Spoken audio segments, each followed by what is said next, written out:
Petrol pump से हमला, हमलावरों के निशाने पर बीजेपी। तमिलनाडु में नफरत की आग।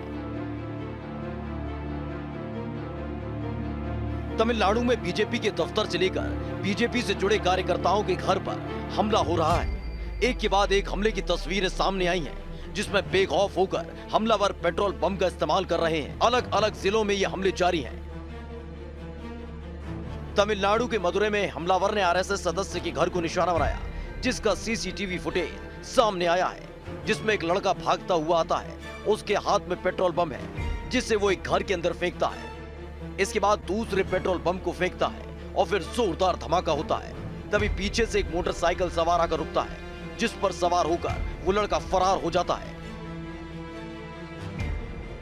तमिलनाडु के रामेश्वरम में भी बीजेपी कार्यकर्ता के घर पर पेट्रोल बम से हमला किया गया, जिसका सीसीटीवी फुटेज सामने आया, जिसमें एक के बाद एक दो लड़के जाते हुए नजर आए और फिर अचानक से आग लग जाती है, जिसके बाद दोनों वहां से भाग खड़े होते हैं। इस घटना में बीजेपी नेता की 2 गाड़ियों को निशाना बनाया गया, जिसके बाद पुलिस मामले की तफ्तीश में जुटी हुई है।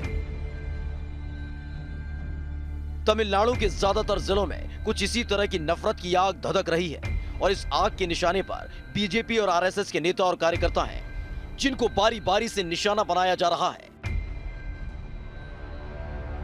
एक और वीडियो सामने आया, जिसमें एक लड़का गेट के पास पहुंचता है। उसने हेलमेट पहन रखा है। अचानक से वो आग लगाता है और एक के बाद एक 2 पेट्रोल बम आरएसएस कार्यकर्ता के घर के अंदर फेंक देता है।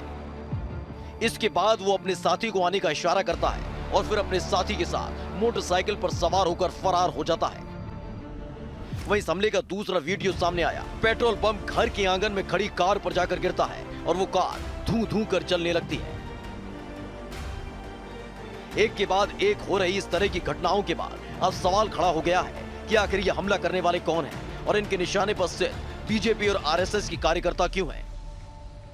लेकिन वहीं बीजेपी ने इन हमलों के पीछे पीएफआई का हाथ बताया है कि पीएफआई के कार्यकर्ताओं पर हो रही ताबड़तोड़ कार्रवाई के बाद पीएफआई के कार्यकर्ता बीजेपी के नेताओं को निशाना बना रहे हैं।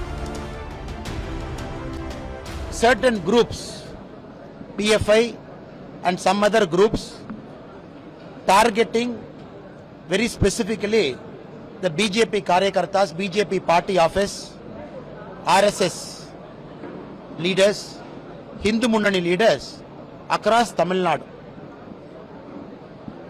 In 19 places, petrol bombs or property damage or office attacks has happened. एक तरफ पुलिस लगातार मामले की जांच पड़ताल का दावा कर रही है, तो वहीं एक के बाद एक घटनाओं को हमलावर अंजाम दे रहे हैं, जो सवाल खड़े करता है कि आखिर कौन तमिलनाडु में नफरत की आग लगा रहा है।